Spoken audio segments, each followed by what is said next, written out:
All right, Okay, and good. we're live. All right, welcome Great. everybody to our monthly live stream. I'm Theo, he's James, and we have a special friend joining us, Dr. Scott Benyon. So, James and Scott, how are you guys doing today? I'm doing great, but I definitely want to hear from Dr. Scott. Most people may not realize, but he is currently the only member of our board of advisors. As someone who stepped up from the get-go and wanted to be a part of this, still not quite sure what all that entails or what that's going to look like, but ever so grateful for his involvement and participation in this organization. For quite some time now. You've been jumping in on live streams and Q&As and all sorts of stuff. So glad to have you here. Yeah, good to be here. Sometimes you just need to follow the lead of the Holy Spirit and figure um, it'll figure itself out eventually. But the call is to faithfulness, right? So Absolutely. yeah, yeah, glad to be here. Glad to be here. So for our viewers and readers, and this is going to be, shared on our YouTube afterwards, so not just this evening. So if people jump on late, they can catch up. But could you introduce yourself to our readers, our viewers? Um, talk about your ministry and your work, and then also do share with us about this new book. Yeah, you bet. Yeah, my name again is Dr. Scott Benyon. My tagline is faith, love, and sexuality, which is also my URL if you want to read more about me there. And I pride myself on bringing together a few different areas: pastoral counseling, sexology, and spiritual direction. Um, you get all of the above when you work with me, but you can enter in through different lanes if you decide one of those areas is more important to you than another. And yes, much of it flows out of my own lived experience, just a desire to bring more awareness to the area of sexuality. I find that many couples either don't start out well because they don't have a theology of marriage and sexuality. They, as a result, get discipled by the culture in the mix, or some unhealthy discipleship from the church and purity culture, if at all, if at all.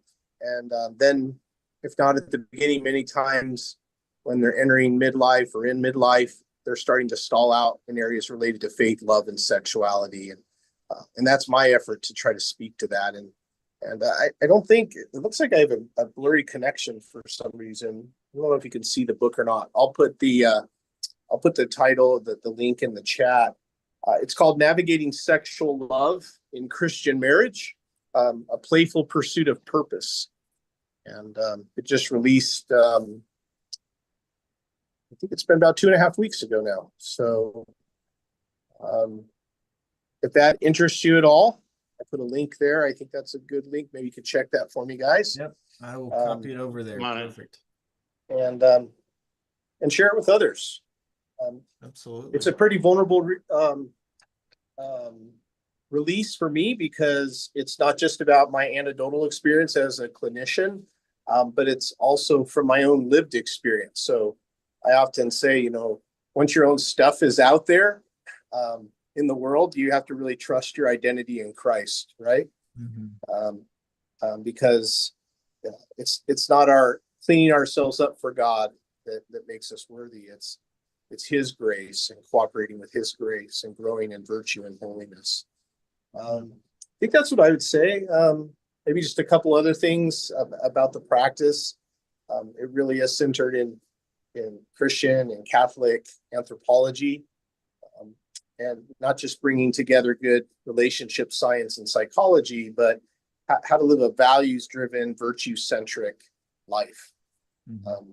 That is really about sanctification and growing in holiness. So tries to hold integration together in the best sense of the word, versus some clinicians are Christian and then they're schooled in psychology, and that's the extent of their integration. I really do try to bring both together. So yeah. Anyway, hopefully that made some sense and is helpful. And yeah, thanks again for having me here. Yeah, always glad to have you here. We were actually just talking about you in our team huddle. uh, that we should just go ahead and invite you to team huddles too, while we're at it. Yeah, I'm open to that. We can see if we can get our schedules to align. Yeah. Well, I think next month we're gonna do it right before this next month's live stream. So next month I think we're gonna do it on the 20th. Okay. So keep with the Monday. I don't know Yeah. about your schedule, but that's usually the one night a week when I don't have clients. So Okay. I'll be on the lookout for that. yeah, we'll get you a link and have you here as well. Again, it's always interesting to see what goes down during these live streams. It may turn out to be we have 1,500 questions and Q&A type things. Other times, it's just us chit-chatting about, all our hopes and dreams and uh, you know, prayer intentions, all the other good stuff. But Like I said, it's got to start somewhere, right? yeah, for sure. And yeah, I mean, hey, we have more people that watch now than when we first started our live stream a year ago. You were Yeah. there for that. That was a year ago. Wow. Almost. It's coming up Wow. on it. Wow. Yeah, it'll be uh we're a month away from Alexander's 1 year anniversary with the organization. Okay. Yep. Wow. Yeah, because it was right about Easter that he joined. Um, yeah, time flies. I probably should update my bio with you to include like a link to the book. You should. Yes. I'll put that on my to-do list. I'll add Okay. that. I'll put that on there. Yeah, After that, I think it references my thesis. So maybe a sentence that says references my thesis, now a book with the title and a link or something. Okay. Yeah, shoot me how you want it modified and I'll put it in there and include hyperlinks with the Okay. text. Thank you. Yeah, absolutely. Data bio. How are you keeping a full caseload these days with You know, your I'm keeping a small caseload, about 5. okay. Yeah, I've really kind of dropped into, you know, working with couples is like working with 2 people. I mean, it is working with 2 people, but it's, uh, in terms of all that's involved in that, Mhm. it's just honoring that, you know, a lot of counseling, a lot of therapy, sadly, in my opinion, is male or husband centric, female or wife centric, and I think that's problematic. I think a lot of times spouses will come to, get the ear of the counselor to help them show them how their spouse is at fault. And Yeah. I really pride myself on being marriage and family centric. Mhm. And when you really do take it that way, um, and trust is built, then the stuff starts to come up, and so there's greater complexity, and you know many couples, many people maybe watching this later will realize, yeah, it's not until I feel like I have a safe place that I can really start to address things. And you know with 2, it really is 2.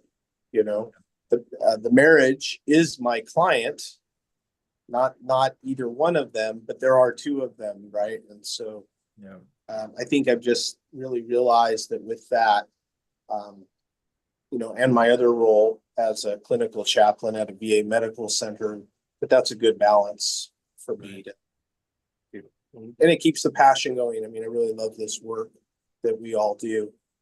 I think it's sorely needed. Yeah. Burnout is real. Yeah. Yeah. Yeah, I really appreciate the systemic focus that you have. That's something that coming The, from the what focus? the systemic Yeah. family systems theory, coming from a marriage family therapy background, our whole discipline is centered around the idea of, the individual is not your client, right? That comes from really emphasized by Freud. But our discipline shifted, um, insofar as we recognize the client was not the individual, but the family system, right? And that can be two people, it can be parents and children, it can be multi-generational. Um, one of the early founders of the field, Bowen, he actually would do as many generations as they could bring to session. Aunts, uncles, cousins, because he said this gives me the fullest picture of how are y'all like, why did y'all get this way, right? Right. So I really appreciate that, because that is something that we in MFT land really hold quasi sacred, that the relationship is our client.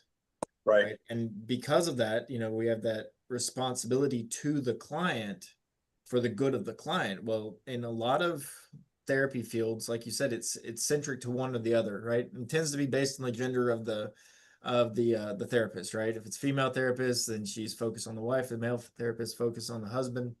Well, in my opinion, all good programs should guard against that bias, right? Absolutely, they So, should. yeah, so we have two factors. We have one that it's not being addressed. There's programs that are clearly biased, and then ones that aren't biased, but maybe good tools aren't put in place how to kind of have self-awareness about that tendency to take favorites. And if you're not in a community with other clinicians, where you can check and balance one another, I think it could be very easy, um, uh, to have sympathies for one of the people you're working with, and if you're not guarding against that, right? Because we are still human. Our feet are on the ground like everybody else.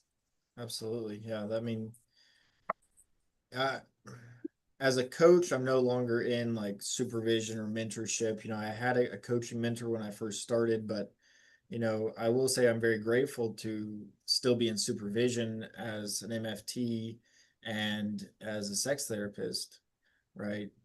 Because I can get that feedback. Even like with my, sex therapy training, it's not through a Catholic, there isn't a Catholic, training ground for that yet. Um, so I it like is how you very, said that. Not yet. I mean, hey, this can grow. Uh, you know, but as as secular as that can be, it's still all of the clinicians I've worked with in the clinical sexology world are good clinicians.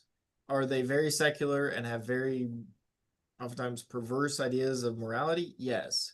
But they do have a sincere and desire to serve the client well, Mhm, and to practice ethically, mhm. right? And part of that is understanding their biases and understanding where they and I will admit I sort of had my own bias going into it, that I assumed they would all be liberal and all sort of anti-Catholic. And I will say, of all the therapy and mental health domains I've worked in and around, sex therapists tend to be the most open-minded and the most likely to ask, hey, what is it you Catholics teach and believe? Because Right. they don't know. They come from that position of humility. And it's because they work with so many varieties of, sexuality minorities or orientation minorities, that they, as a general rule, tend to have this sort of cultural humility, um, where they don't want to assume what is it you believe, what is it you hold to for your values, and so they Right. want to adapt to that, which obviously can be a little bit weird depending on the circumstance, but it's they of all the disciplines, they've been the most welcoming to some of the stuff I've produced for Catholics, and actually reaching out and saying, hey, can you send us these resources so we can use it with our Catholic and Christian clients? I was going to Right. ask, do they tend to, when they have Catholic clients, do they tend to be respectful of, for those Catholic clients that want to follow the teachings, do they tend to be respectful of that desire? They I know do. in So therapy you're supposed to, so I'm just asking, do they live up to that? they try. So you got to realize that in all of the mental health disciplines, we have a principle of the right to self-determination, right? So Hmm. in all of our ethical codes, every client has a right to autonomy, right? We are not there to impose our values, our beliefs, any of that on them. the difficulty though is that they simply don't know when they're violating someone's conscience, right? And that's where a lot of Right. our Catholics that I've worked with, who maybe have worked with other Catholic coaches, or they've worked with sex coaches or sex therapists prior to me, is they're like, yeah, in the first session they're talking, just start talking to us about masturbating, you know, and it's because that coach, in a secular context, it just was assumed everybody does this, right? And once the Catholic says, "Oh, well, we don't do that," or that's immoral, the coaches and therapists do try to adjust and figure out something else for them. But if your whole program is built around the frequency and quality of your masturbation, it makes it a little bit difficult to then reprogram for one person that maybe you've gotten so accustomed to just using these immoral actions as your therapeutic tool. Yeah, I don't know that it's. I mean, it could be that it's violating their conscience, but it could just be a lack of uh, prudence in kind of pushing the boat out in the water to kind of um, use discretion and discernment to see like where your client's at in terms of practice, what kind of language do they use, yeah, to try to build, um, I don't know, just doing some detective work, you know what I mean, to kind of figure Yeah. out where they're at. I think it's okay to like lead out with the normalization of we can talk about these things, because sometimes that's the biggest gift you can give to your client is you can talk about these things. Mm-hmm. But how to do it at their pace and how to do a little bit of scratching below the surface. Right. Like, what do you think about masturbation? Like being curious about them, inviting them in without leading too strong. I don't know. What do you Right. think? Oh, I very much agree. I think that when you see those sorts of errors, it's um the the cases that I've seen, I think that the therapist spoke in sincere ignorance. Mm-hmm. Um, the ones that I've worked with who understood Catholics don't use this, they did try to avoid that. Mm-hmm. Um, but I mean, there's poor therapists in every domain, right? Sure. And there's ones that don't have sufficient curiosity. They don't ask those questions. I mean, you and I, we deal with all sorts of things with very pious people who are not used to using the language that we use, Right. you know, and sometimes we have to push them outside their comfort zone. Mm-hmm. But there's a difference between pushing them outside their comfort zone and trying to break their comfort zone. Yeah. Yeah. Yeah. Yeah. Yeah. Yeah. I often tell people like in session, um, you know, we want to be at your edges, um, not all the time, but I want to invite you to the edges to explore things maybe haven't explored. And I don't mean uh, behaviors, but just mindset. Like, can you withhold judgment? Can we be at some of those edges? But I don't ever want you to go beyond those edges, because that would be to violate yourself. So, Mm-hmm. um, but I don't know everything. So you've got to let me know if you feel like things are going faster than you want, or you're not ready to answer that question. Like, and I think that's kind of a gift within the gift of the session, because I'm helping them have boundaries and own their voice, things that they may have never done before, Right. Also which take is gonna be huge in the marriage bed, right? So yes. Yeah. And giving them that opportunity to recognize that they are the expert in their lives. You know, a lot of the helping professions outside of coaching and I'll say more postmodern therapy, right? With structural or solution focused brief therapy and some of the more recent models, right? There was that shift to recognizing the client is the expert in their own lives. But if you look at the old stuff, especially psychoanalytics, the therapist is the expert. they know all, Right. Anyone who's well versed in Freudianism, they're practically God Almighty in the therapy room, and the client is just there to talk enough for the therapist to then fix them. And it's kind of an arrogant place to come from. Right. Right. It definitely doesn't empower your clients to then have their own voice and find their own solutions and their own growth. Right. But Theo, you look like you're wanting to ask something. Yeah. No, this is just interesting. I mean, it's cool to sit and learn from two guys who see patients, Yeah. clients. That's a better word in this Patient. It scenario. depends on the context. Yeah. I mean, VA, they're considered patients, right? Sure, but even there, it depends on what part of the hospital you're in. Right. If you're in the community living center, then the residents. My point is, Yeah. I don't have this Yeah. experience that you guys have, so it's just interesting to hear you talk about it. And as glad as I am, though, that there are sex therapists out there who try to respect the beliefs of their clients. I mean, everyone watching, if you're in search of this kind of therapy, we want you to come to us. Right. We do. Because we have better options than most of them.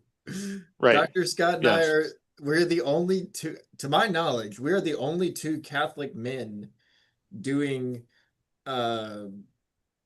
counseling or coaching in the domain of sexuality. There's And how many one more women are there really Ellen. who pride themselves on being Catholic specifically? I mean, yeah, and she was the first one that came to mind, Ellen. But is that it, as far as we know? So then there's Sarah, Dr. Sarah, I want to say Bartlett, but I feel like that's wrong. So she does more like classes and like group work, but it's only with women. And now Ellen has also switched to doing cohorts of women. So Got it. More see, so than individual stuff. so she used to very rarely do couples, but primarily just individual women. Now she only does groups. As far as I understand Okay, it, she's got it. said she was doing. So Dr. Scott and I are the only two that are in the Catholic sphere that work with couples. Hmm. So on this area specifically. On this area specifically, and we come at it from a different perspective. So he is a pastoral counselor, which is different track than coaching. And I do Maybe that coaching would- as well, because I was right. trained as a whole health coach.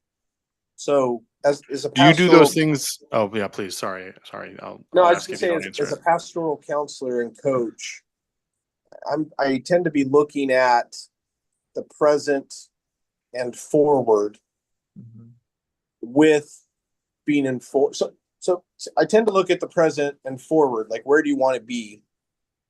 But when something is brought up in the present that happened in the past, we're not going to psychoanalyze it like a therapist might, but we are going to look to it because it came up in the present, and we're going to say, is it possible that for example, that the narrative that you created about what happened in the past isn't helping you in the present, and it's not going to help you to get to where you want to be in the future. So that's kind of how I navigate that realm. But because of my whole health coach training, I'm looking at, motivations and obstacles and things that is a little more on the coach side of like, what are the things that are running resistance to what you want? Right. And trying to give them tools and practices that can help them.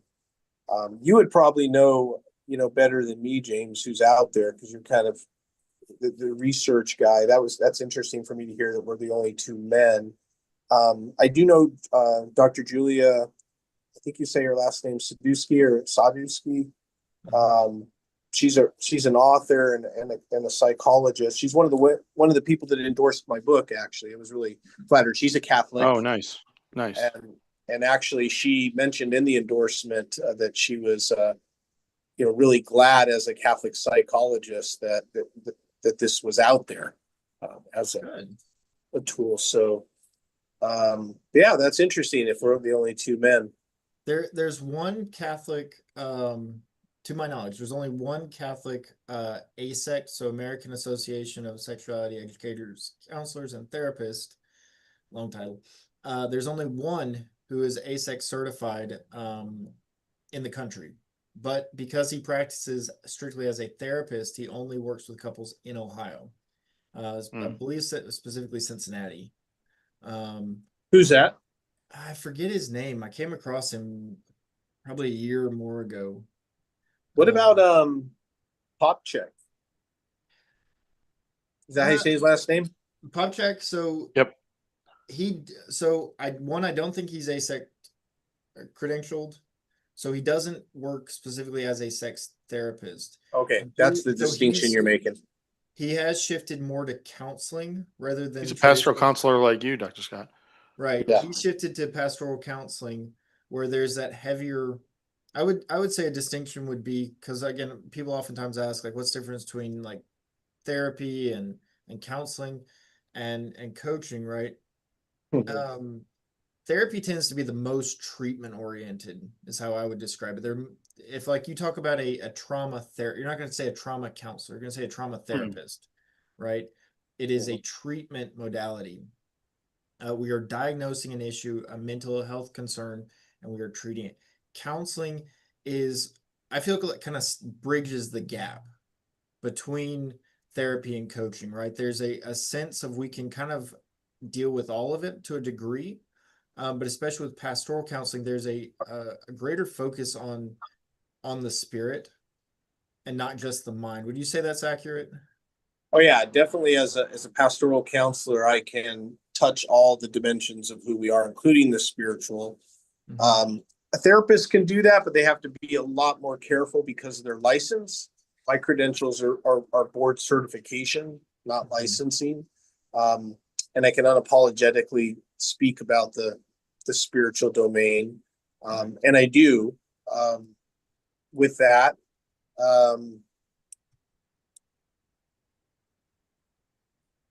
And then I think it depends on, kind of the education that the pastoral counselor has. I mean, that is one of the things that's kind of unique about my background because of my doctorate at Vanderbilt, that's integrating faith and mental health. I was trained in 3 mental health modalities, but the 3 I was trained in are not really driven by diagnosis as much as assessment and seeing where people are at. In fact, just read an article in Psychology Today by Dr. Stephen Hayes, who founded ACT, Acceptance and Commitment Therapy. And he made a big case that he thinks taking people through modalities doesn't help. That it's really, about being with them and helping them develop psychological flexibility, and versus rigidity, I have a bone to pick with that, but that's yeah. Which part? The modality. So I had a fantastic conversation with an academic a couple weeks ago at a conference I was at, and she was actually arguing for following a particular modality, and arguing against integration theory, right? And her point, kind of where she came from was, look, it's really since I want to say the first peer-reviewed article in support of integrative therapy was in 2013. Up until that point, so for over a century, all therapy had been according to a model. And if you look, if you want the Milan method, right, you had to go to Milan. If you want to be a solution-focused brief therapist, you had to go to Milwaukee. If you wanted to do it, I want to say it's emotion-focused therapy, you had to go to Palo Alto, right? You had to go to these centers and study under the masters of that particular model. And so you didn't know 15 different models, you knew one. And it started to shift as academia started to create textbooks for the models. As you start to get these compilations of different models to explain them in sort of the historical perspective, in universities that had no particular tie to a specific school, then everyone started getting a little bits here and there of different models. But because their knowledge of the models was fragmented, it's not like they, most, for example, CBT. CBT is the most common model. Everyone and their cousin has heard of it. Everyone in their, even people who have nothing to do with therapy have heard CBT, right? How many therapists do you think have actually been formally trained in CBT? Right. Yeah. Who knows? But yeah, I get your point. Right. It's very few. But and so this professor's, her point was, look, psychotherapy works better than no psychotherapy 100% of the time, right? Doing anything, just because, remember, the therapeutic alliance, right? So the trust between the therapist and the client, Mm-hmm. and the Number client's one. hope, and the client's hope for change are the two things that are going to guarantee success. Even if the therapist does bad therapy, if they have trust with the client and the client thinks they're going to change, they will change. Is it going to be as successful as a particular model? Maybe, maybe not, but there will be change, right? And a lot of what we're seeing with the integrative model or theory is that we're comparing it to no therapy. Well, yes, of course, and we're getting a lot of anecdotal evidence, right? There's not a lot of peer-reviewed clinical trials on looking at these broad spectrum integrated models. And the other issue I have, so that's on the, sort of data plane. I don't really like integrated theory. The other issue is actually deeper, and it's philosophical. Okay, because the philosophical every model has a philosophical underpinning, right? So solution focused brief therapy. The idea is that the client is problem saturated, and so they are problem focused and they have a lot of problems. If we can get them to be solution focused, then they have a solution saturation and the problems will start to go away. Right. So when we talk about scaling questions, we're scaling the positive, right? Well, in other models, you're scaling the negative, like how bad is it? Right. But in SFBT, the idea is like, well, you only want to scale things that are positives, because if you're trying to like, oh, we're going to build our, one at scale of 1 to 10, how bad is the pain? Well, if you're focused on the pain and you're always checking on the pain, it's increasing pain. Right.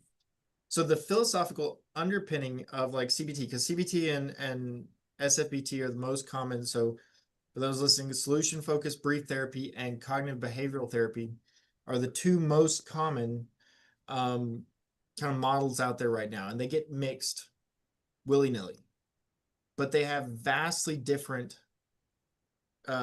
philosophical understandings of how change happens in the human person. And so you end up getting where they sort of step on each other's toes. And I feel like they are less effective because you're mixing them up, versus if you use one or the other, right? Again, any psychotherapy is better than none. Then you would have more effective interventions if you were actually trying to master one, right? Because my beef is, I would say most therapists are not truly mastering any one of these. When you go on Psychology Today and somebody's like, oh, I use CBT and I use CBT TR and I use DBT and narrative therapy and feminist therapy, and they name off like 10. It's like, okay, so you read the chapter on that therapy in grad school, and Right. there's no way you've been a clinician for 3 years. There's no way you're an expert in 10 different modalities. So there, I'm off my soapbox. SFPT rules. Thanks for sharing. Yeah, it's something I'm very curious about. I love, once we got into the philosophy of it, I was hooked. Yeah. I almost kept that professor like an extra hour for after the course. Yeah. Oh man. So, Dr. Scott, when since you're a coach and a pastoral counselor, are they two entirely separate entities? Like, for example, if James and I are two of your clients, you know, James, you're a pastoral counseling client. Theo, you're a coaching client. And yes, you're a whole person that you might pull from one thing or the other, but this is how I'm treating you. You're a pastoral counseling client. You're a coaching client. Is that what you mean by both? Yeah. I mean, I think if, At least from a strictly business perspective. yeah, I mean, if someone comes to me, they're going to get all of me. Right. But I mean, unfortunately, whether people come to me for counseling or for coaching, um, I think that the counseling, the therapy, and the coaching world have been so influenced by allopathic medicine that people are problem centric. And many people aren't coming until the house is on fire. And I don't think that's unique to counseling and therapy. I think that happens in coaching too. I think coaching, most appropriately understood, is I want to level up my life. Like my life is already good, and I want to make it better. And but that's kind of idealized, and I've really had to wrestle with this because, and I'm gonna go high for a little bit, and then I'm gonna bring it down more tightly to your question, Theo.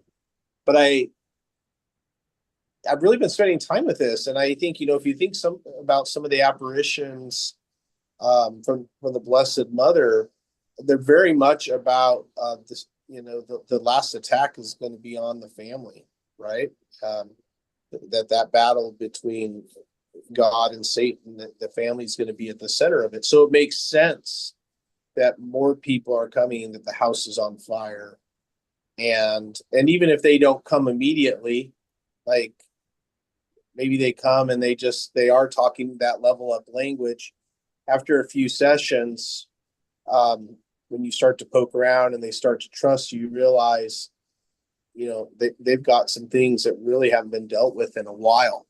And so it's not like crisis proper, but all of a sudden you can find yourself in a pretty hot place, in terms of things that need to be dealt with. So kind of with that backdrop, if someone comes to me, I mean, my individual sessions are counseling, individual and couples, spiritual direction, and end of life coaching. So if they come to me that way, probably, I'm doing more of a counseling, but because of my training, I'm going to be using some coaching tools. Because I'm a pastoral counselor and a spiritual director, I'm going to be inquiring, where is God in this?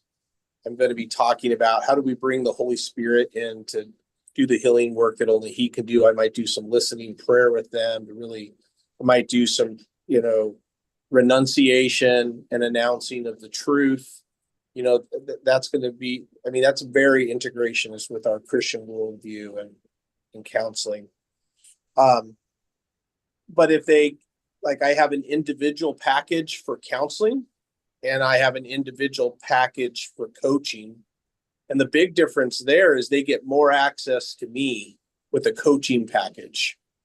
So they can reach out to me, and I guarantee a response in a certain amount of time to help them troubleshoot things. There's soul work. That's what I call homework. Yeah, they can have someone to celebrate with, which is a big part, I think, of ongoing success, is to be able to, talk about not just the lows, but the highs. In a coaching package, their soul work, they might be hitting the wall, so they can reach out. Counseling package, they're just going to see me at the next session. And then lastly, I offer a counseling package for pre-engagement, premarital, and newlyweds at a reduced price.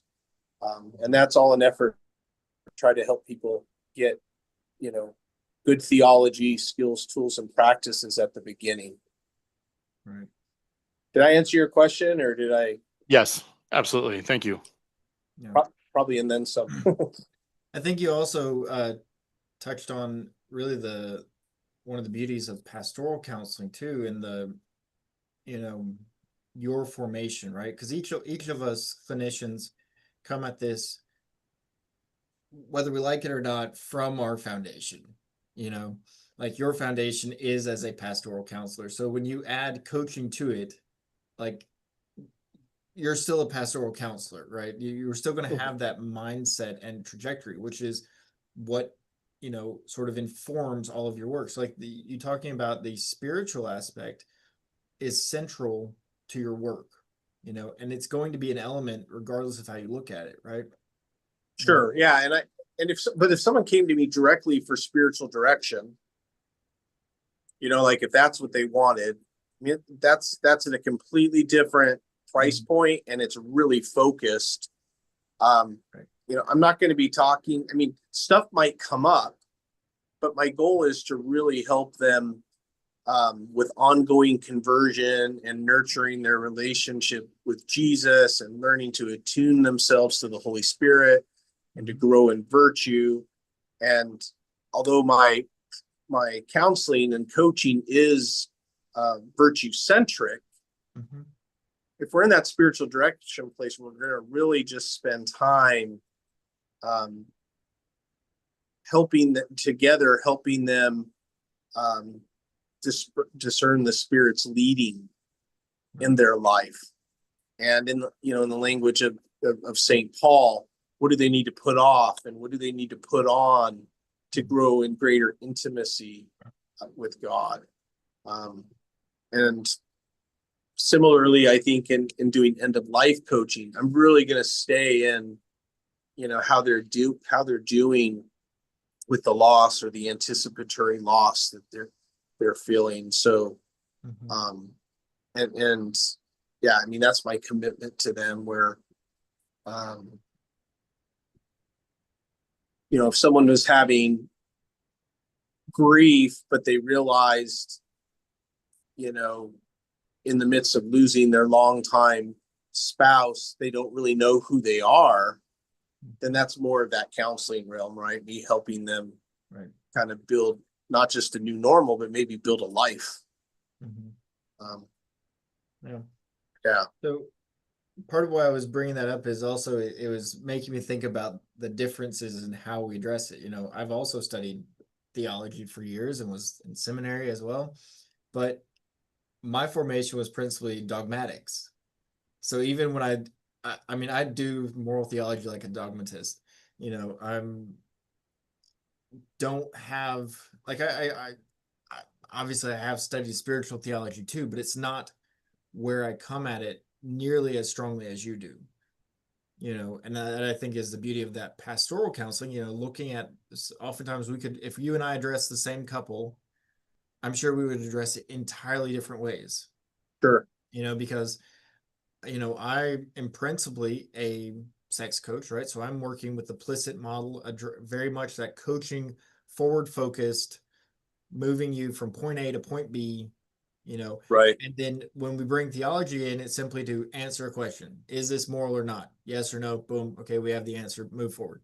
Right. Well, you know, are bringing that focus back into the conversation much more than I would, because of I think you're looking at it more holistically, while I'm looking at it more in that focused coaching track of this is our primary goal we're trying to address, and then we're done, right? We get to the goal and we're done.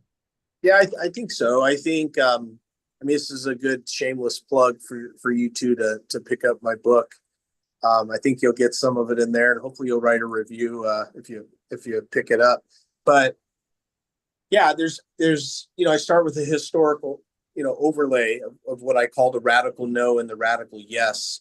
Radical no of purity culture and the radical yes of permissive culture. And then I offer an alternative path that looks at you know, sexual love as kind of a sacrament within the sacrament of marriage, not in the sense of being sacramental. But yeah, there is very much this piece, I mean, I spend time talking about the theology of the body and what it means to be generous and a gift to the other, not just focus on what we keep out of the marriage bed, but what do we put in? But then there is like this, what does it look like, to get the theology of the body out of the esoteric realm or the kind of theology proper realm? Like, how do you actually live this out? Mm-hmm. And so that's a big part of my passion. And I just touch on it in brief in the book with some practices, like, what can this look like to show up as a gift, and to face your own stuff where your sin looks like a lack of charity and a lack of justice, and that looks different for one spouse than the other, but both are problematic, if they're not, if they're not living out what it means to be a generous lover as a spouse. I mean, God is a generous lover, right? He creates us out of the overflow of love that's in the triune, within the triune God. And so, so I wax a little poetic and, myself in the way I write, but, my passion is like, how do you really live this out? Because what happens in the marriage bed affects what's outside of the marriage bed, and what's outside of the marriage bed affects what's in the marriage bed. And I just don't think people are thinking about that. I mean, I think sexuality and marriage is a bottom rung area for many people. And, even couples later in life that say, hey, let's just agree to not have sex anymore. I think that's sinful, and things have been so psychologized that we're afraid to use the word sin, what was it? That one author wrote that book, that psychiatrist years ago, called Whatever Happened to Sin, right? Menninger, I think, wrote that book. Yeah. I remember hearing a quote. I wish I knew. This is probably a misquote, by the way, and I don't know who originally said it, but it was to the effect that when the psychologist's couch is full, the confessional is empty. Or maybe it was vice versa. But in any case, like it's people tend to the extremes, right? And I don't think we need to be afraid of the word sin. If we understand it doesn't just mean transgressing the law, but it also means missing the mark, a disordered, broken life is we're not living, the best life that God wants for us. Happiness in the best sense of the word is aligned with holiness. And but a lot of this is like, I can think of some people I've worked with in the past, just the idea of helping your spouse get home to heaven and to help them grow in holiness.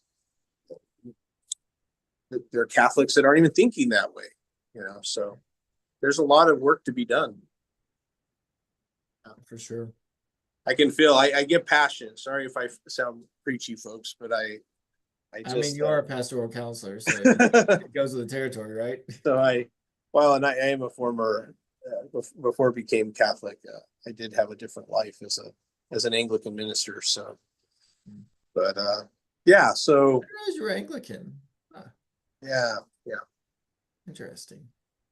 You and I should have maybe offline we'll have pick each other's brains about the ordinariate. Sure. And, I had some friends in England, and I learned a lot with a week I stayed with a former Anglican, now Catholic priest, about the transition and the exodus from Anglicanism to the church, and the ongoing trying to discover what does it mean to be Catholic coming from that tradition. And so I find it fascinating.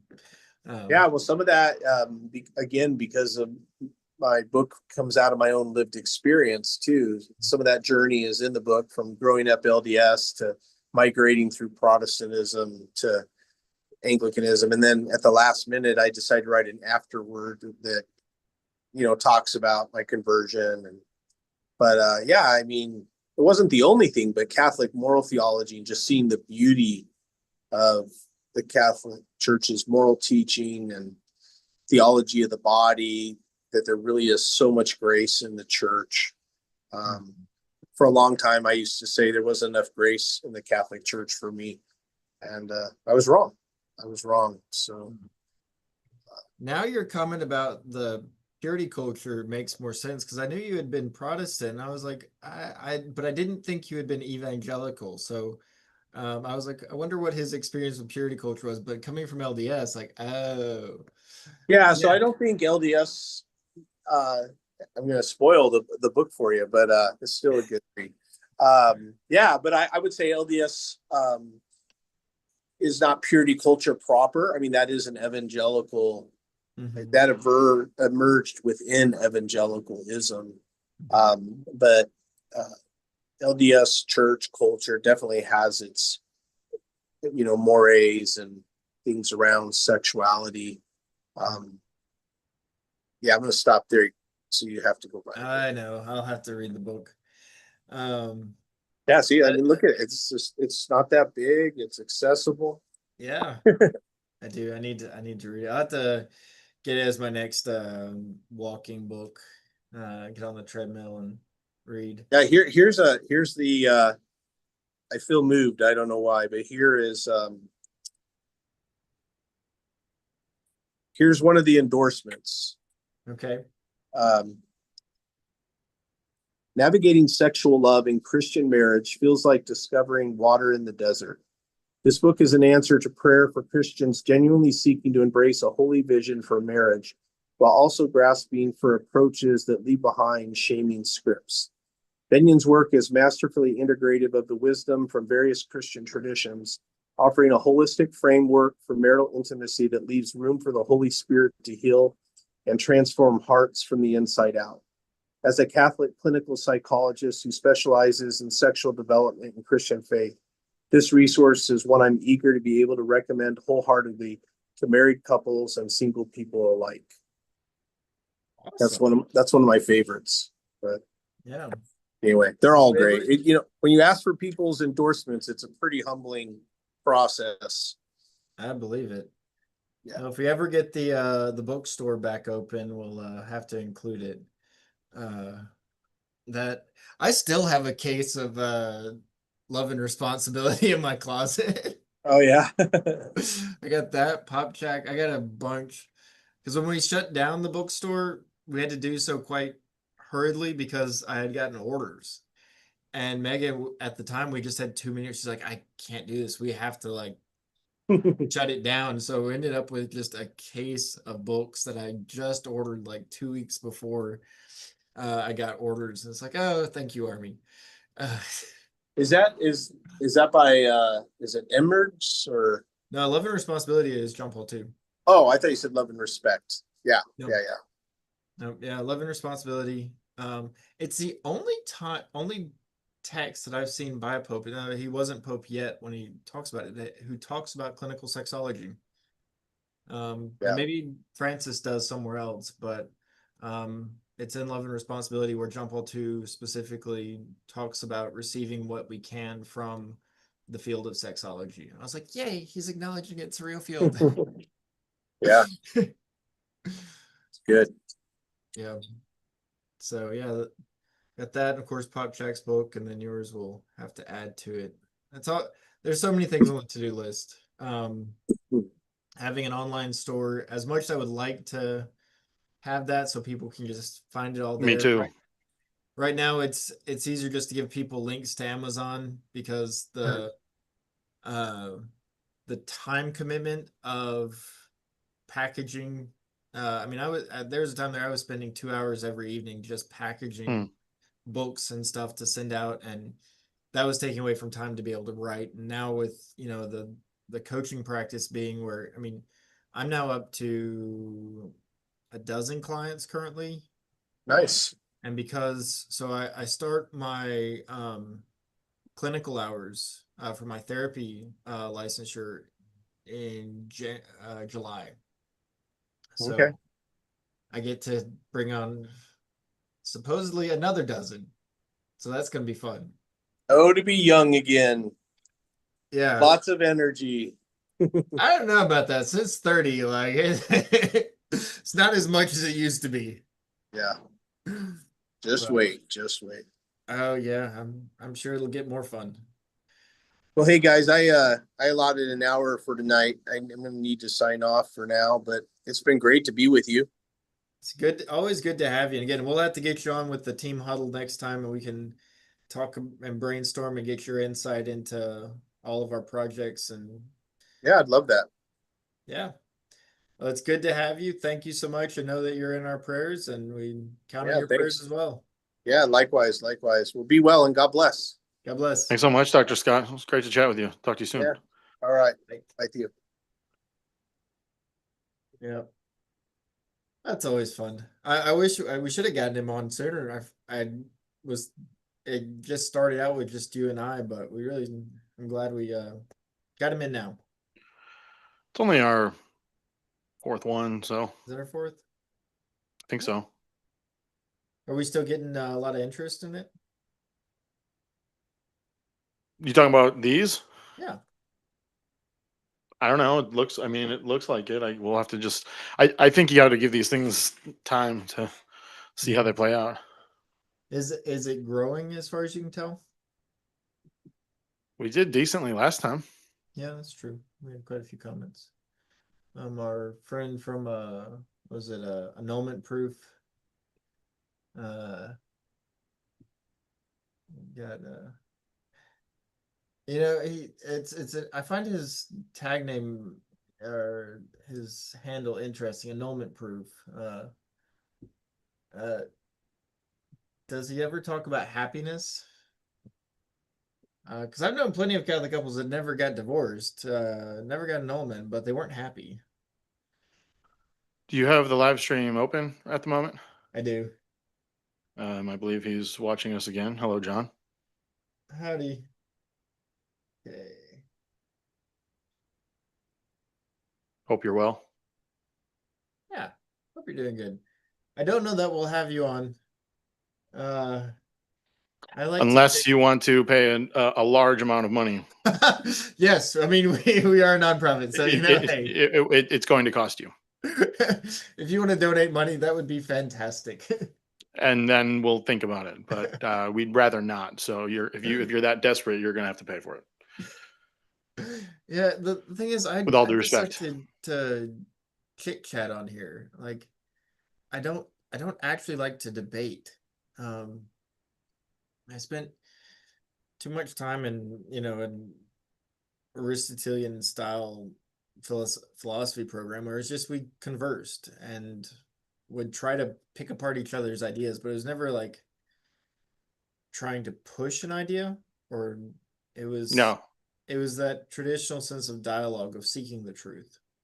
And so there's really no confrontation to it. And I mean, debate is a thing and it has its place, but it's just not where I like to be. I'd rather sit and chat. Yeah. Yeah. I mean, I've enjoyed some of the written exchanges that have Yeah. taken place. I But mean, I've responded to some of Ron Conte's text, just because I think it was necessary. Um, yeah. but I don't think I would enjoy him and I debating. Um, Now, if he wants to try to Yeah. refute my refutation of him, that I would have no problem with. Sure. Well, Okay. sometimes these things are better off in writing, but Yeah, I don't know. But in this case, I mean, if you're desperate enough to have a live conversation on our channel or yours for a significant amount of money, I would consider it, but not for free. With all due yeah. respect. I feel like in person, as one theologian I studied under, he said, eating is Catholic. If you want to have a conversation with someone, feed them first. So, we write our disputations, but then we in person we should just have a beer and speak of pious things and not polemics. I'm okay having a conversation. I don't know if there's a mutual sense of respect. I mean, like a friendship, a connection. Then those disagreements can go well. Most of my back and forths I've enjoyed. This isn't personal toward him or No. anybody else. It's just like, hey, okay, we've been friends for a while. now we can have some fun talking Yeah. about this, because I mean, we don't really know each other. I mean, sometimes there's a value to public debate. That's certainly not an art I've crafted, at least in the verbal sense. But maybe someday. I mean, they've been essential to pretty much every council in the church's history. But I don't mind going back and forth and writing when I have the time. When I have the time, but I mean, we're so busy, right? Yeah, this work definitely keeps us on our toes. For sure, for sure. In a good way. I mean, with Yeah, all yeah, the no, requests we get, I mean, our inquiry email gets emails practically every day, if not every day. Um, we get coaching inquiries also practically every day now. That ebbs and flows, but yeah, it's quite common. I will say this to our recent questioner, annulment proof, John. I won't mention any of the details of it here, but I saw your last video. I'm sorry. Must be a tough thing. I won't say anything about what it was about. People can check out your channel; it's out there. But if you're still watching, I'm sorry. You'll be in my prayers. Um, but like I said, I don't want to get into the details of that. So even though he kind of posted them, I don't know. Okay with moving on or taking. If there's any other questions we wish to engage. Do you want to talk about? We've actually done a lot this month. Yeah, it's been a busy You want month. to talk about some of that? Remind me what we've done this month because I don't remember before. We've had the blueprint. The blueprint came If you out. subscribe to our email list, you're going to get an excellent series of emails. Yeah, let's talk about some of that. And we brought on a person to do the fundraising and grant writing if we can get to it. And We got the examination we of have conscience. released some projects that we are working on. Yep. So we got the first draft of the examination of conscience. That was another Megan idea. She has a lot of good ideas. Of drafting examination of conscience specifically for Catholic husbands and one specifically for Catholic wives. So I did the initial draft. Alexander did the theological review and edit. And according to him, it's good to go. I think we're going to release it on the Patreon as a limited release. Cool. We want to get it where we can start giving away in parishes. That would be the ideal. Yeah. I did I ever tell you I was in the Fathers of Mercy? I knew that.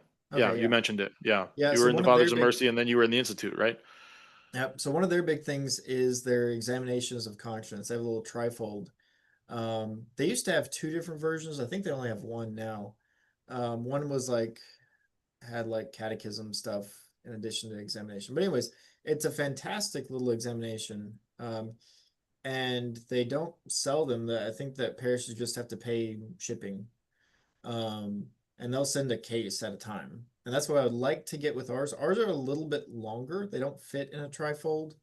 But I'm trying to figure out the formatting to put in a little booklet. Because ours is broken down not in the order by the Ten Commandments, like they're most examinations are done. Ours is broken down by the four parts of intimacy. So very much a relational focus exam. So it can be used by itself, or you can use it in addition to another examination. But it's just a little different perspective to help focus in on those relational aspects. And since it's a key part of your vocation, it is your vocation if you're married. Yep. Right. That's awesome. Yeah. And then you recently put together a blueprint that that you just have to sign up for our email list to get it. Maybe we should put a link to that in the comments, but it's done pretty well so far, hasn't it? It has. We're getting onesie twosies, new downloads of it every day now. Sweet. You now the center of it is the fourfold model of intimacy. Am I right about that? Yes. Want to refresh us on that model? Okay, so the fourfold intimacy model is something I've been stewing for the last several years, and finally was able to put pen to paper and sort of get it solidified the end of the summer. And it's based on Thomistic Aristotelian concept of the human person, right? And so the catalyst that got me to finally write it down was reading a paper. It's published, I want to say, in the early 90s. It was a peer-reviewed paper, and the author was attempting to define intimacy. And they were defining it from a behavioral perspective, and talking about, a lot of the definitions that you see of intimacy is like closeness, warmness, fun, like none of them really met the ideal. And so they came up with a definition, as which ended up being very descriptive. It wasn't a good definition in the traditional sense of, genus species, or genus specific difference. So I refined that, but the core of their idea I thought was fantastic. And what I ended up pruning it down to was intimacy is an interpersonal state. So that's our genus of secure vulnerability. And the key there is, like interpersonal state of vulnerability. I mean, that's okay. You're being wounded, right? Someone is attacking you. There's an interpersonal state of being vulnerable. Secure, great, but that's not being tested, right? And you might even think of that between a parent and a child, right? The child may have a certain intimacy towards their parent, but that's not true intimacy. Again, that element of interpersonal, right? It's mutual, right? A child may be vulnerable to their parent and they're secured, right? But at least when a child is young, the parent is not vulnerable to their child, right? Where their child can do them harm. So this is Can I stop you for just 1 second? Your screen froze. Oh, let's see if I can get it back. There you go. Okay. Please continue. It's proper between a couple, right? Of you expose yourself, you make yourself woundable, and that is received without wounding you. And so, but you create trust, so hence a secure or interpersonal state of secure vulnerability. So that's intimacy, big picture. But, we understand the body, or the human person, as a body soul composite. Okay. So pretty easy to see spiritual and physical intimacy. However, we also have higher and lower faculties. So we have the intellect and the will as the higher faculties, and we have the emotions, the other lower faculties, right? So as I've, meditated on this idea, it became clear to me that we have the spiritual intimacy, which is in relation to values, goals, religious practice. Well, not goals so much as values, right? Then we have intellectual intimacy. That is going to be more focused on goals, dreams, desires, plans. Emotional is emotional connection, your feelings, all that. And then physical is about touch, sexual intimacy, physical presence, right? And so by looking at it in these 4 areas, we're able to fully encompass or sort of break out from that original definition of intimacy as secure vulnerability, right, into 4 domains. And part of why it took me so long to publish this is because I really wanted to be sure, are those the only 4? And is it no more or no less than 4? And I'm quite confident, as much as I've thought and prayed about this, that is the best breakout of them. And I've used this in my practice, that, couples wonder, well, but things are strong in our marriage. Like, we have a strong marriage. Well, you have strong spiritual unity. That's what I oftentimes see with Catholics. So they have the same values. They want to practice the faith the same way. They have the same understanding of the moral law. And their goals, like they want to raise their kids well. They have all these things in common. but they have no emotional connection and they never have sex. It's like, well, okay, you have two parts of it, right? But you aren't able to make the complete, even though you have these two very, very strong, those are effectively weakened by the fact that you're lacking in these other two areas.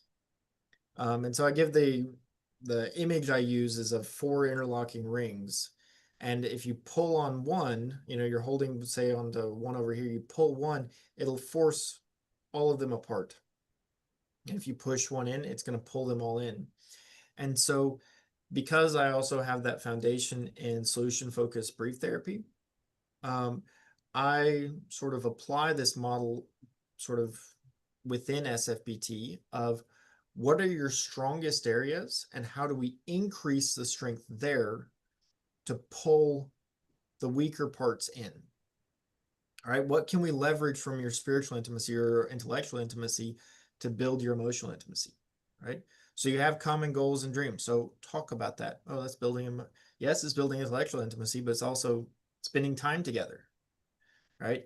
That physical presence and that communication of the other two, right? So how can we leverage those to bring it together? So in any case, the blueprint was first round. There's definitely more I could do with it, but I was trying to make it something kind of condensed that people could Right. Oh yeah. have and go with pretty quickly and easily, of the different aspects of intimacy and the layers of growth in intimacy. And again, to give them kind of a, not quite a stereo instructions of intimacy, but kind of stereo instructions of intimacy. Yeah. No, that's great. And that's so important too, because we're, of course, each of us individually is made of parts. So, um, something you said about it makes us woundable. Are you familiar with the Croatian Catholic practice of, like, at their weddings, they take out a crucifix and have both spouses like touch it and say like, "Oh, this is your model now for marriage." I have heard of it. And don't they also put a cross across their shoulders, or is that a different tradition? That could be different. I posted about it on our social media pages once. Um, it's so cool though. Yeah, That was not what I wanted. I have seen a beautiful uh image. I don't know what rite or tradition it was. I want to say it was one of the Byzantine rites. No, it's a Roman Catholic. No, the one I'm talking about where Um, they put a cross. oh, They like that got because it. I want to say they both had the crowns, but then there was also a cross that was like placed maybe just for a moment, but where it was the yoke was across both of their shoulders. Um, Um, funnily enough, despite being a Byzantine Catholic, I have yet to witness a crowning. really? Right. Yeah. Yeah. Because I was married in the Roman Catholic Church. But Mm, we only transferred later. right. Um, so I look forward to when I witness a crowning, maybe possibly sometime next month. Here it is. Okay. This is on Scott Hahn's Facebook page, Taking Up the Cross in Marriage. According to a Croatian tradition, when a couple gets married, the priest doesn't tell them that they have found the perfect person. On the contrary, instead, he says to them, "You have found your cross. It is a cross to love, to carry with you, and a cross that is not to throw away, but to treasure." In a town, Herzegovina, the cross represents the greatest love, and the crucifix is the treasure of the house. When the bride and groom enter the church on their wedding day, they carry a crucifix with them. The priest blesses the crucifix. When the time comes to exchange their vows, the bride puts her right hand on the crucifix and the groom puts his hand on hers, so that both hands are joined together on the crucifix. The priest covers their hands with the stole as they exchange their vows according to the rite of the church to be faithful to each other in joy and sorrow, sickness and health, to death do them part. Then instead of kissing each other, they kiss the crucifix. And those who witness the ceremony understand from them that if one leaves the other, he or she leaves Christ on the cross. And then they bring that same crucifix home and put it in a place of honor forever to be a reference point. That's so good. Yeah. That is quite beautiful. And then they teach their children to kiss that crucifix every day too. So that's awesome. And I also just see the cross as a reference point for marriage too, just because I mean, you're opening yourself up, right? I mean, it's a vulnerable thing. Woundable. You're going to get hurt. Mm-hmm. And that's okay. So that is something I need to clarify because I don't talk about it enough. That because secure vulnerability, right? You make Yes, yourself woundable, and you develop that trust. right. Doesn't mean it's going to be you always build trust. The reality of the human condition is we're going to be wounded many times in building intimacy. Absolutely, Yeah. absolutely. And that's despite that doesn't even come from ill will necessarily or freely chosen sin. That can just come from mismatched expectations, right? Yeah. That's, I mean, I think that's a big part of where pain comes from, right? It's when I expect one thing from you and you do something else, and that might not have come from spoken expectations. Might not come from one spouse saying, I'm going to choose to disrespect the other. It just happens. Yeah. All the time. Because I think because and this is the beautiful thing about marriage, family, but really relationships. So I think this is true of religious life as well, right? When we're around people, and we live in community with people, the reason it can be healing for us is because it brings to the surface these things that we might have been able to sufficiently suppress or just think we moved on from, right? But now it brings it to the surface, right? And we're triggered or we're upset. But the question we have to ask is, why is there a trigger? But now that it's to the surface, we have the chance to learn how to either heal it or at least make better decisions with it. Yeah. And that can really be healing for your whole family tree, right? Because how many people made those promises like, oh, I'm not going to be like my dad or my mom and do these Mm-hmm. same things. And then they find themselves reacting in ways that the same reactions that they received from that parent. And now they have to learn how to either do it differently, or if they don't, they will continue to afflict their entire family tree, possibly at least their kids, with the same things. Absolutely. So, I mean, there's a real, beauty in that. And it's certainly, I think, one of the points where, um, you know, it's one of the points where holiness is found in married life. Mm-hmm. Yep. Oh, we got a new question. Equal rights. Equal rights to the use of each other's bodies. St. Thomas talks about it. Check the Summa. Yep. But any case, We have a human fund we have a person who is going to be doing some more fundraising work for us now. yep, that's another thing that he's started sending out some emails, reaching out to people, trying to make some contacts and get some friends. Um, we just had a very good meeting before this live stream discussing Hmm. all the things we need to do, and I have some emails that are going to go out today or tomorrow, and hopefully get us some friends to help chip in to this, and see if we can grow our foundation, right? Our little nest egg, if you will. Yeah, of course. Of course. No, but I was very, yeah, no, he's got a lot of good experience. So Mhm. we're happy to have him on board. Yep. I still cannot say his Yeah. name, but Chris. Yeah. Oh, yeah. Very Yeah. Polish It wasn't, name. yeah, I didn't know how to pronounce his last name either. But in any event, I'm very glad to have him. And because I kind of dabbled in it for a little while, but just realized it wasn't my strong suit. So to have somebody with experience who knows what he's doing is a huge breath of fresh air. Yes, I can focus on the things. I very much appreciate you taking that when we kind of dumped it on you.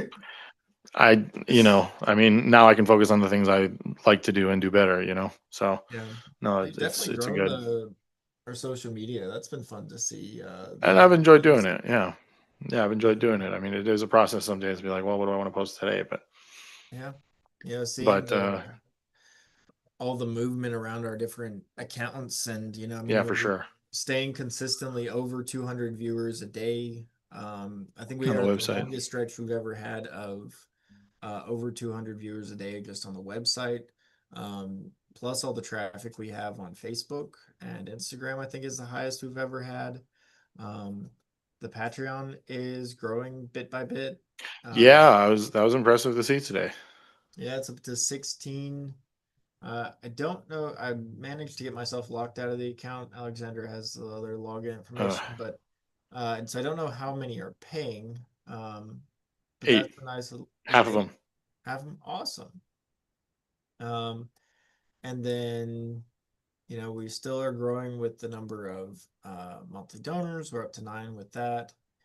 Um, and we're at what is it, 10? I think we're at 10 people who are currently subscribed to the courses. I've been Oh, working on nice. that too.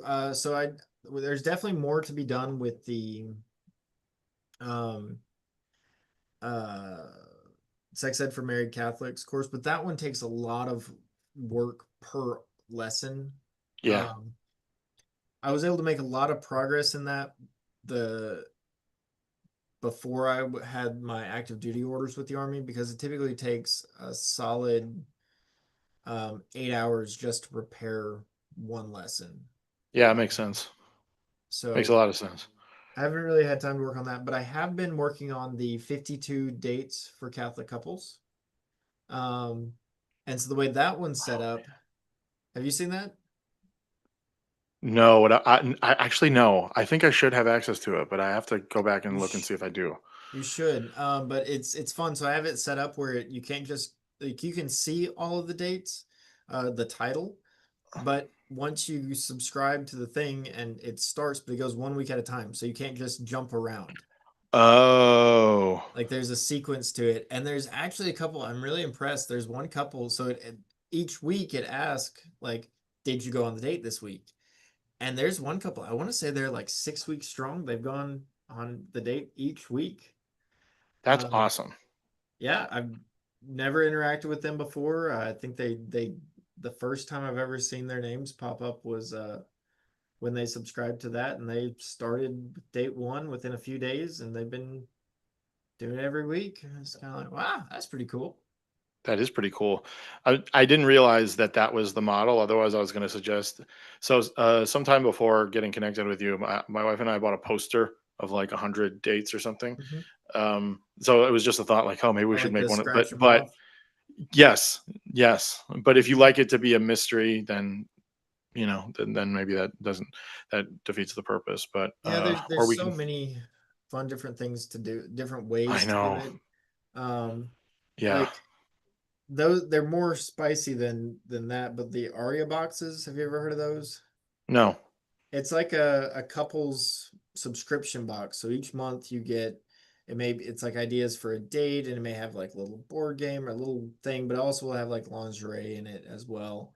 Um, I forget, maybe just AriaBox or something.com. I don't know, but um, Come up with supposedly their own they're box. great fun, and they're helped a lot of couples to have a little bit more novelty and intentionality. Um, yeah, there's all sorts of good. I'll say good. There's all sorts of resources out there. The problem is that Mhm. so many of them you have to like take the good and leave the bad and filter, Right. and that's what we Yeah. want to get to, where we have resources, or friends of ours. We don't have to be selfish about it, but like somebody within our sphere has all the resources that a couple could need or want, and don't have to go to these secular sources. Yeah, man. If we could if we could figure out how to all be Hmm. full time or whatever, or even just have more time, we could, we could come up with all these things and put them together or whatever. But uh, yeah, Yeah, yeah. I don't know. We'll see what happens with how this grows and how my therapy practice grows between now and when my active duty orders end October 27. So we're kind of Oh, in yeah, yeah, limbo. Do I extend my orders? Do I try to roll from that to regular big army active duty? Because like the army's retirement's pretty good, you know. It's pretty yeah. solid. The nice thing is, like, assuming they don't have a government shutdown, you get a consistent paycheck. Right. Nonprofit work, not a consistent paycheck. Yeah. Right. And the army, you get promoted if you do smart things, which I tend to do. Nonprofit work, you don't. Right. Right. But But that could also, I mean, don't you retire? What's the retirement age in the army? So it depends on what track you do it, but it's Sure. 20 years. So I only have 3 years in so far. 20 Um, years, you said? yeah. You have to serve for 20 years to get the Mhm. retirement benefit? Oh, wow. Okay. So I mean, if you join at 17, that's fantastic. I mean, there's plenty of Right. people who do Yeah. 20 years from 17 and then boom, 37, they're retired. They immediately get retirement pay. If you do it active duty, if you do it as a guardsman or reservist, then you can't start drawing retirement till you're 60. Okay. There's different things. Like right now, my active duty time would still like count toward my M-Day retirement if I went that Mm, route. Um, but I almost certainly will stay in the guard for a full 20 because uh like having private practice, we don't have insurance. Um except for my military. So we have TRICARE. And that's another issue of if we as a nonprofit, if we grow to the point where we can have employees, all the employees we would have families. So we would have to be able to provide um retirement plans and health benefits at and quality health plans, right? Because hmm if you're trying to have 5, 6 kids, you need a decent insurance plan. So those would create a lot of overhead. But since I don't need those benefits, and I only get paid just for coaching, and not for any Sure. of the administrative stuff because that's under my role as president. Um, then if our practices grow enough to like give us a foundation, then I may be able to do sort of this quasi full time.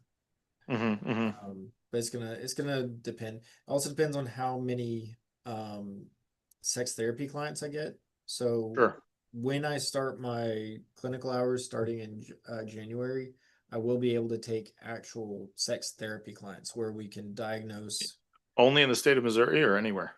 No, it's not confirmed yet what state, but it's looking like it'll be Washington State. Um, Oh, that no, the details are not hammered out yet, but I'm feeling very confident about starting to do telehealth with a Catholic nonprofit, or well, I guess maybe they're for profit. Catholic, in any case, a Catholic um, counseling agency in Washington State. The whole team is very devoutly Catholic, um, and feels like a very good fit. Um, and they're very excited because they had a Catholic marriage and family therapist on their team, but they don't anymore. So now I will be filling that slot and bringing in the sex therapy. So I'll be doing the sort of full spectrum of my training as a marriage family therapist. So I can work with couples, I can work with individuals, I can work with parents and children, um, and I can also deal with sex therapy.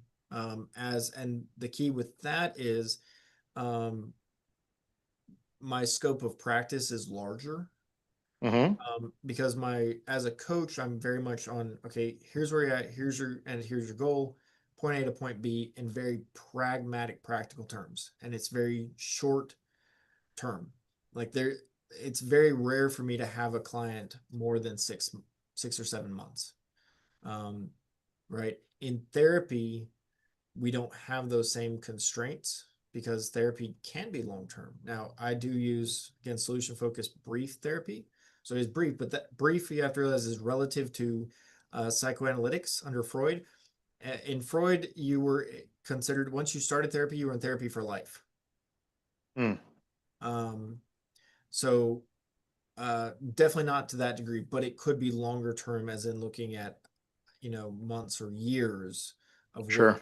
when we're looking at those more trauma founded sexual disorders. Because a lot of hmm my clients, a lot of the people I see, they have trauma that is an underlying Right. cause of their sexual dysfunction. And while I can give them the tools to have some normalcy, I can't treat the trauma as a coach. Mm, In this capacity, I will be able to directly treat the underlying trauma. hmm hmm Um, which can be very powerful. That for some couples that's the difference. That's what they actually need. And once you take away the trauma, it just everything snaps into place. Well, you don't take it away, but you help them to process it and move on. So very excited about being able to offer that. I don't think that insurance, the practice I'm going to, unfortunately does not take insurance. Kind of like we don't take Mm, insurance because insurance right. is so limiting. Um, Yeah. Yeah. and they don't like relational work. They want you to diagnose ADHD or depression or something, give somebody meds and call it good. Um, Oh man. that's what the third party payers are all about. They're I about to understand, but still. they don't want you to do the long term work that is necessary, especially for couples that are really deep in the weeds of like verge of divorce. Um, it takes years. Like it took them years to get it to that place. It takes years to get out of that place. Um, and most insurance payers will not pay for that length. And even if they do, they say like you can go so long. They require you to put a diagnosis aside from like it's a relational distress. They require you to put like depression or adjustment disorder for them to even bill it, which is Right. unethical, right? I don't want to have Brother. to Yeah. feel obliged to give somebody a diagnosis that doesn't fit them just so that their insurance will pay for it. Right. Um, and that's like we've had here at Catholic Intimacy, we've had people reach out and ask for me to give them what's called a super bill, where we give them the bill for coaching and they can submit it to their insurance company because there are a couple insurance companies that will pay for coaching, and I had to refuse them because even though I deal with the diagnostic codes, I deal with the billing codes all day for my job with the Army. Um, the going into that realm of using third party payers would very quickly disintegrate into insurance companies, specifically non-Catholic insurance companies, trying to dictate how we care for our clients. Oh yeah. Right. And that's a no-go. No way. Absolutely. Yeah. We can't do that. Yeah, we can't have that. No, no. So I mean, yeah. No, that's a whole it's a mess. don't get me started on insurance. Yeah. Let's see, we got the blueprint, we got the examination of conscience, we've done some more brainstorming on the bedroom catechism. Um, we got some ideas drafted for that. Definitely have a lot more work to do there, but I want to get the examinations out the door first. Hmm. Um, I think Alexander is already doing a first round of drafts, or I did like a first rough draft, and now he's cleaning up the bedroom catechism. That one's going to be several more months before we're ready. Like this is really looking good. I appreciate the reminder. I still gotta read through that. I just haven't had the time. Yeah, Yeah, I I think look it'll be forward to good. that. I'm looking forward to it. I love Baltimore Catechism style stuff. Makes it quick and easy to I digest. agree. Yeah. Um, I know somebody I saw recently commented that they felt we were too academic. I'm sorry. I've been in academia too long. Uh, Really? Oh, yeah, they said it was difficult it was inaccessible sometimes when we write, which I get that. So like trying to do it question and answer really broken down, uh, I think will make it easier for people to read the theological text. I understand that, right? I mean, it's important to speak in a way that the average Joe can understand in a way, but at the same time, I think it's also important for us to be very scholarly in our work because we're on a topic that a lot of people want to dismiss out of hand, like, oh, because Catholics Yeah. shouldn't even be talking about sex or Right, whatever, and there's and such a so controversy we around it. yeah, Everything we and it's write is just scrutinized. right. Yeah. And that's fine. It's just important for us to, be able to show that we know what we're talking about. We're intelligent and we take the source material seriously. Yeah. Yep. So yeah, no, that's important, but that doesn't mean we can't, do other stuff, Yeah. speak to their level, which is what you're doing, which is what we're going to try to do with this catechism. Yep. Simple questions. I think The it's gonna be best good. truthful answer we can. Yeah, no, Yeah. I look forward to that as well, for sure. Yeah. I But again, these projects, they take time, they take money. That's why we're so doing much these time. fundraisers. Yeah, For us because right now, the biggest difficulty is the time. If we ever get like the process to get them all approved by the archdiocese is the next step. Then we're dealing with time and money. right. Because I don't know exactly how this archdiocese does it, but many of them require us to pay the censor by the hour, um, which is understandable. And it's a theologian who's studied for years and now needs to get a living. Yeah, the worker deserves a pay. So, but they're also, if they're doing their job, it's going to take them many hours to comb through, and because their job is to try to find an error, you know. Right. And it's Yeah. good. And the process of getting things approved like that it's very in depth. It can involve multiple back and forths between us and the censor until the censor is fully confident, like this is ready to go. They give their stamp of approval, and then it goes to the technically it goes to the archbishop, who ultimately signs it, but typically just to the chancellor, who then uh, gives his stamp on behalf of the archbishop in most Hmm. dioceses. Um, Interesting. I wasn't necessarily familiar with that process, so no, yeah, thanks for that. it's quite in depth. It's actually kind of fun. I've not dealt with the Archdiocese of St. Louis, but traditionally you actually were not told who your censor was. Um, Mm. so it was only by letter that you could communicate with them, so that they were anonymous, so that there was no risk of you trying to influence them. Um, and I think that they also weren't allowed to know your identity either, so that your I reputation. appreciate that. So it was purely on the text.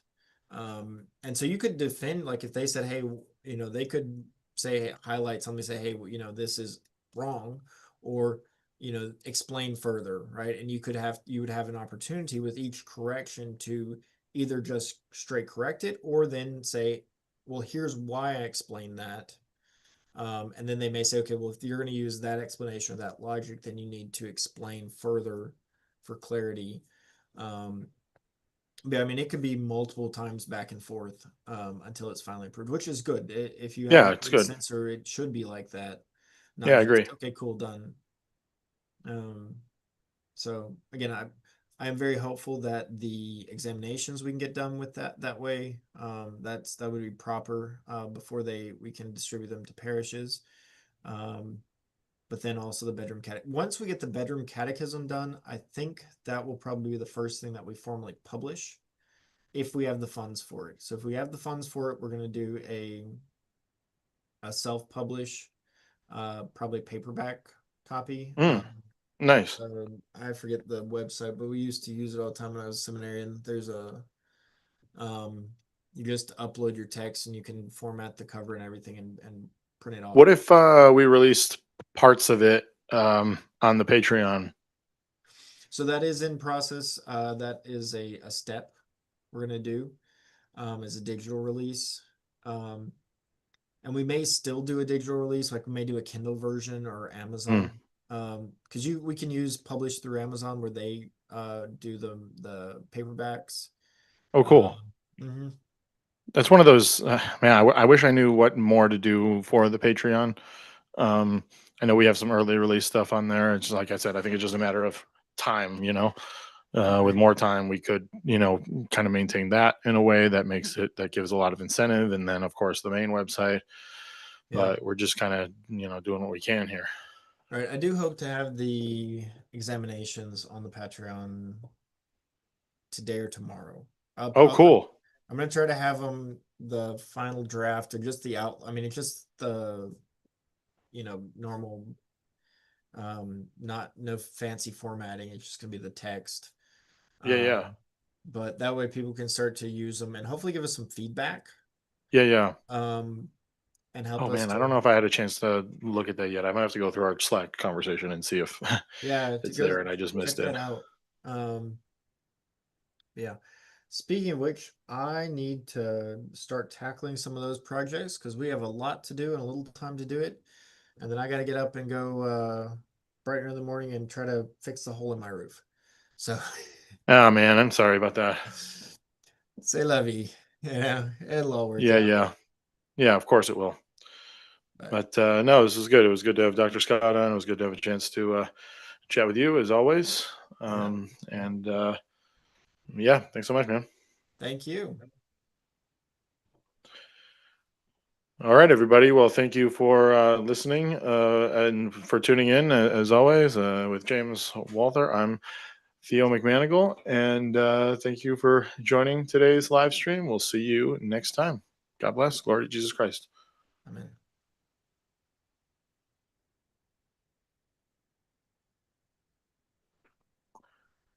Okay, we're not streaming anymore. There was one thing.